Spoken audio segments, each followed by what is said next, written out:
ಆತ್ಮೀಯರೇ ನಮಸ್ಕಾರ. ಇವತ್ತು ನಾವು 1 ಮಿನಿಟ್ ಸೈಕಾಲಜಿಯಲ್ಲಿ ಅಬ್ರಹಾಂ ಮಾಸ್ಲೋರವರ ಅಗತ್ಯತಾ ಶ್ರೇಣಿ ಸಿದ್ಧಾಂತದ ಕುರಿತು ತಿಳಿದುಕೊಳ್ಳೋಣ. ಮೂಲತಃ ಅಬ್ರಹಾಂ ಮಾಸ್ಲೋರವರು ಅಮೆರಿಕದ ಮನೋವಿಜ್ಞಾನಿ ಹಾಗೂ ಮಾನವತಾವಾದದ ಪ್ರತಿಪಾದಕರು. ಇವರು ಮಾನವನ ಬಯಕೆಗಳನ್ನ ಅಥವಾ ಅಗತ್ಯತೆಗಳನ್ನ 5 ಹಂತಗಳಲ್ಲಿ ಅವರು ವಿಂಗಡಿಸಿದ್ದಾರೆ.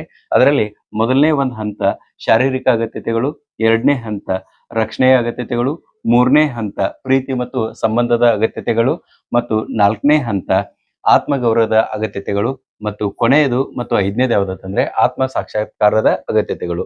ಯಾವುದೇ ಒಬ್ಬ ವ್ಯಕ್ತಿ ಅಥವಾ ಮಾನವ ತನ್ನ ಮೂಲಭೂತ ಅಗತ್ಯತೆಗಳಿಂದ ಆತ ಆತ್ಮ ಸಾಕ್ಷಾತ್ಕಾರದ ಅಗತ್ಯತೆಗಳ ಕಡೆಗೆ ಸಾಗ್ತಾ ಇರ್ತಾನೆ.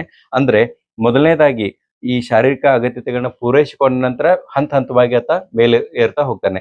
ಆರಂಭದಲ್ಲಿ ಆತ ಶಾರೀರಿಕ ಅಗತ್ಯತೆಗಳಾದಂತಹ ಗಾಳಿ, ನೀರು, ಆಹಾರ, ಆಶ್ರಯ, ನಿದ್ರೆ, ಬಟ್ಟೆ ಮತ್ತು ಸಂತಾನೋತ್ಪತ್ತಿ ಈ ಅಗತ್ಯತೆಗಳನ್ನ ಪೂರೈಸಿಕೊಳ್ತಾನೆ. ನಂತರ 2ನೇ ಹಂತದಲ್ಲಿ ಆತ ವೈಯಕ್ತಿಕ ರಕ್ಷಣೆ, ನೌಕರಿ, ಆಧಾರ ಮತ್ತು ಆರೋಗ್ಯ, ಸಂಪತ್ತು ಇತ್ಯಾದಿಗಳನ್ನ ಗಳಿಸಲಿಕ್ಕೆ ಆತ ಪ್ರಯತ್ನಿಸ್ತಾನೆ. ಅದಾದ ನಂತರ 3ನೇ ಹಂತದಲ್ಲಿ ಆತ ಸ್ನೇಹ, ಆತ್ಮೀಯತೆ ಮತ್ತು ಕುಟುಂಬ ಸಂಪರ್ಕದ ಭಾವನೆ ಇತ್ಯಾದಿಗಳನ್ನ ಗಳಿಸಲಿಕ್ಕೆ ಆತ ಪ್ರಯತ್ನ ಪಡ್ತಾನೆ.